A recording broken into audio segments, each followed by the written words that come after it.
नमस्कार, मैं अभी शंकर कॉलेज के बगल से होकर गुजरने वाला जो ट्रैक है वहीं पर खड़ा हूं और यहां पर करीब 10 मिनट पहले सैकड़ों लोगों की भीड़ लगी हुई थी और उस भीड़ के बगल में एक शव पड़ा हुआ था। सोचिए कि इस ट्रैक पर करीब 7 बजे एक युवक का रन भर हो जाता है। उसके बाद उनके परिजन आकर यहाँ पर विलाप करते हैं, लोगों की भीड़ जुट जाती है, लेकिन 2.5 घंटे तक उस शव को इसलिए नहीं उठाया जाता है कि पुलिस इस दौरान यहाँ पर नहीं पहुँची और जब पुलिस पहुँची तो उनको जो करना था उसको करने में इतना समय लगा, जिस कारण से इस ट्रैक पर सैकड़ों लोग 2.5 घंटे तक जमे रहे। सोचिए कि एक ऐसा ट्रैक है जिस ट्रैक से प्रत्येक 1 मिनट के बाद या तो मालगाड़ी या फिर पैसेंजर ट्रेन गुजरा करती है, लेकिन इतना सब कुछ होने के बाद भी जिस तरह से यहाँ के पुलिसकर्मियों के द्वारा लापरवाही बरती गई है, उस लापरवाही का खामियाजा बहुत से लोगों को भुगतना पड़ सकता था। लेकिन इस बात से न तो रेलवे विभाग और न ही जो जीआरपी के लोग हैं, जो जीआरपी के पुलिसकर्मी हैं, उन्हें कोई लेना देना है। कारण कि 7:10 पर सासाराम जीआरपी थानाध्यक्ष को मेरे द्वारा फ़ोन किया गया था। सोचिए कि मैंने उन्हें खुद 7:10 पर फ़ोन करके यह जानकारी दी थी कि शंकर कॉलेज के पास ट्रैक पर एक शव पड़ा हुआ है और वहाँ पर लोग डटे हुए हैं, लोग वहाँ पर पहुँचे हुए हैं और भीड़ बहुत ज़्यादा है। वहाँ से आप लोग देखकर उस शव को हटाने की कोशिश करें, लेकिन इस सूचना के करीब 2.5 घंटे बाद यहाँ से शव को हटाया गया। सोचिए कि किस तरह से इस ट्रैक पर खतरा बना हुआ था और इस खतरे से जितने भी आरपीएफ, जीआरपी और यूँ कहें कि लोकल थाने के पुलिसकर्मी अनभिज्ञ बने हुए थे। अगर कोई बहुत बड़ा हादसा हो जाता या इस ट्रैक के बगल में खड़े लोगों की जान चली गई होती तो क्या होता।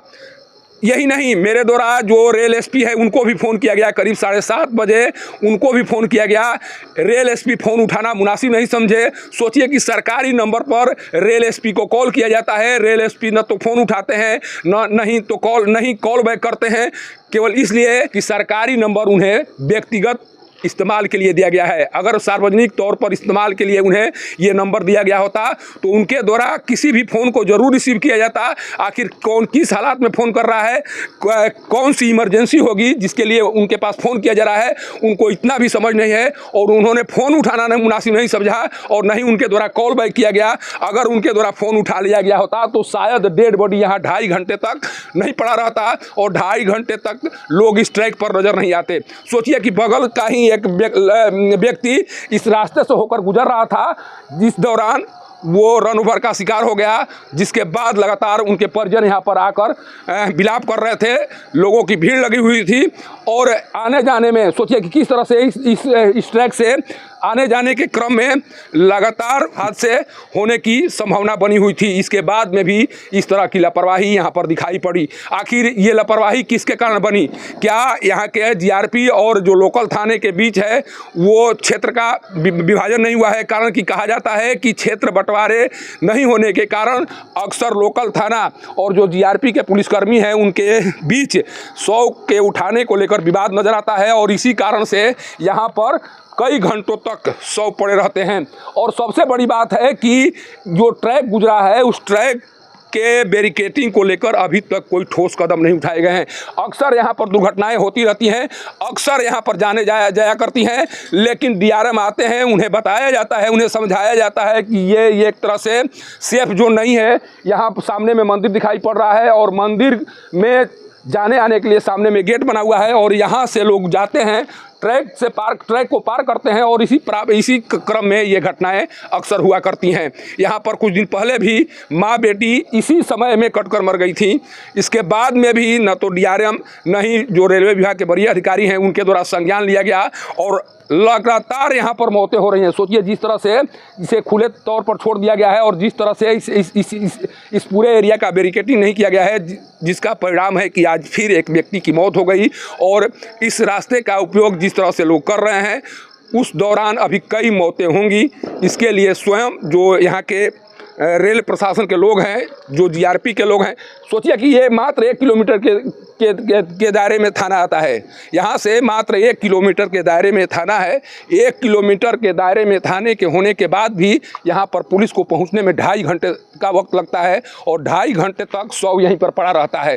आखिर ये किसकी जवाबदेही होगी कि जब 7:10 पर रेल के जो थानाध्यक्ष हैं उन्हें फ़ोन किया जाता है, उन्हें बताया जाता है कि डेड बॉडी ट्रैक पर पड़ा हुआ है, इसके बाद में भी उन्हें यहाँ आने में 2.5 घंटे का वक्त लगता है, तो कोई डेड बॉडी कैसे किसी डेड बॉडी को यहाँ से हटाया जा सकता है। देखिए कुछ लोग हैं सर, थोड़ा सा एक चीज़ बताना चाह रहे हैं। हम ये जो रास्ते हैं, जो आने जाने के लिए रास्ते का उपयोग होता है, इससे कोई खतरा उतरा बना रहता है? बिल्कुल बिल्कुल खतरा है। क्या खतरा है?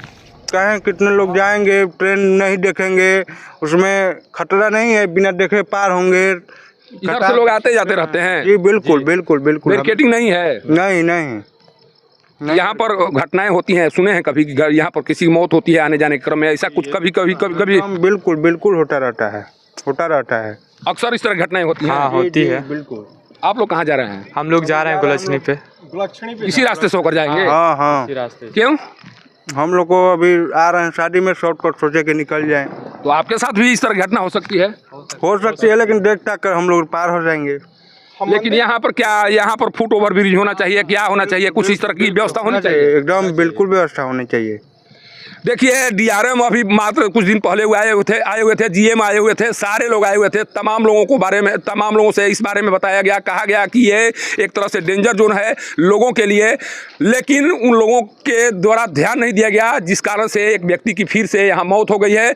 लेकिन सबसे बड़ा सवाल बना हुआ है कि आखिर मौत हो जाने के बाद घटनास्थल पर पुलिसकर्मी क्यों बहुत विलम्ब से पहुँचते हैं, और विलम्ब होने का कारण क्या है? क्या वरीय अधिकारियों को इस बात की जानकारी नहीं होती है? क्या वरीय अधिकारियों के द्वारा संज्ञान नहीं लिया जाता है, जिस कारण से जीआरपी और जितने भी ये इस एजेंसियां हैं उनके द्वारा लापरवाही बरती जा रही है, और इस लापरवाही का खामियाजा एक न एक दिन रेलवे प्रशासन को जरूर भुगतना पड़ेगा। सासाराम से पब्लिक न्यूज़ के लिए सत्येंद्र चौबे की रिपोर्ट।